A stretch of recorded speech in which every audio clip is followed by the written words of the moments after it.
मात्र पौन घंटा ही हुआ है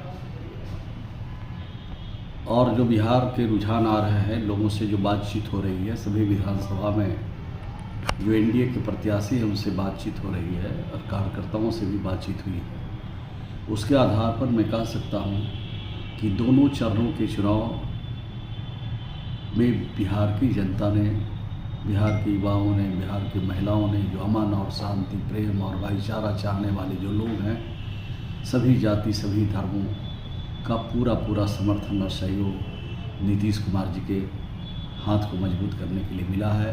ये मैं कह सकता हूँ कि जो लक्ष्य था, लगभग लक्ष्य के करीब पहुँच रहे हैं और बड़ी बहुमत के साथ सरकार बनाएंगे। बिहार की जनता को इसके लिए कोटि कोटि नमन करता हूँ, उनको धन्यवाद देता हूँ, उनको बधाई देता हूँ, उनके प्रति आभार प्रकट करता हूँ। इस बार जो अभी घटना हुआ आनंद सिंह के माध्यम से, तो क्या वहाँ लग नहीं रहा है कि वहाँ पे कुछ कमियाँ हो सकती है?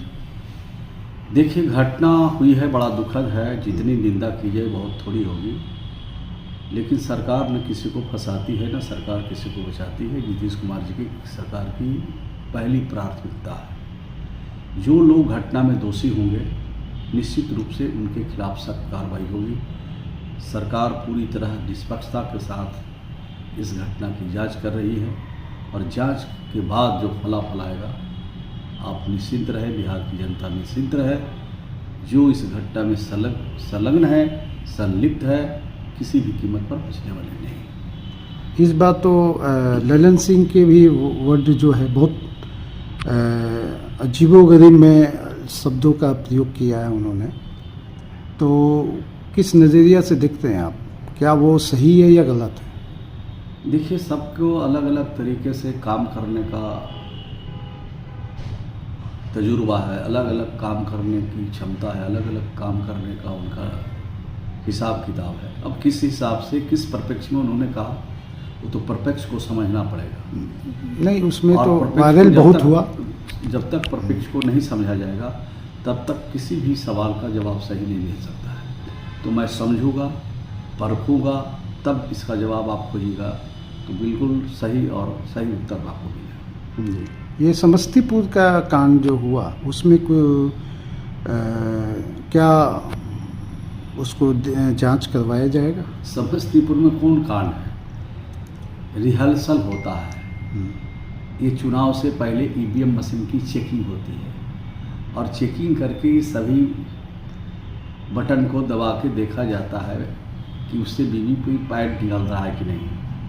तो वो चीज़ है और उसको डिवॉलिश करना चाहिए था। हाँ। जब डिवॉलिश नहीं किया तो उसको कहीं पर उसमें लालटेन का बार उसका रखा जाना चाहिए। जी। और वो रखने में कहीं चूक हुई है तो जिन अधिकारियों से चूक हुई है उसकी जांच हो रही है और जांच में जो पकड़े जाएंगे, जिनसे चूक हुई है, उन पर कार्रवाई सरकार नियमानुसार करेगी। क्या विजय सिन्हा साहब जो किए, क्या वो सही है कि आदमी के ऊपर जो है बुलडोजर चलवाएंगे? देखिए, जिस प्रकार से आरजेडी के लोगों ने जगह जगह धमकी दे रहे हैं, कार्यकर्ताओं को धमकी दे रहे हैं, नेताओं को धमकी दे रहे हैं, जिस तरह से का चाल चरित्र के हिसाब से बिहार में उपद्रव कहा जा सकता है कर रहे हैं, तो उनके लिए कुछ शब्दों का अगर उन्होंने इस्तेमाल किया तो उन शब्दों पर ज़्यादा जोर देने की ज़रूरत नहीं है। आक्रोश पब्लिक में ज़्यादा देखा गया, हो जाती है, कोई बातें हो जाती है। जी। इंटेंशन वो नहीं है, इंटेंशन है न्याय का, कि न्याय होना चाहिए। लेकिन जिस तरीके से आरजेडी के आज भी मेरे क्षेत्रों से भी खबर आ रहे हैं कि उनको धमकी दी जा रही है, सरकार बनेगी तो तुमको ठीक कर देंगे, और अभी जान मारने की भी धमकी दी जा रही है, हमारे पोलिंग एजेंट को भी पीटा गया। तो जिनका ये वारदात जो अभी आप बताए कहाँ, किस जगह? नालंदा का है। नालंदा, जहाँ से मैं एमएलए हूँ, लगातार 7 बार पहले जीत चुका हूँ। अच्छा। वहाँ पर इस तरह की बात हो रही है। अगर मैं आँख खड़ा करूँ तो उनकी हैसियत नहीं कि मेरे सामने वो खड़े हो सकते। बात और मेरे कार्यकर्ता को धमका सकते हैं। अच्छा अच्छा लेकिन मैं कानून के हिसाब से चलता हूँ, जी। मैं कानून का पालन करता हूँ।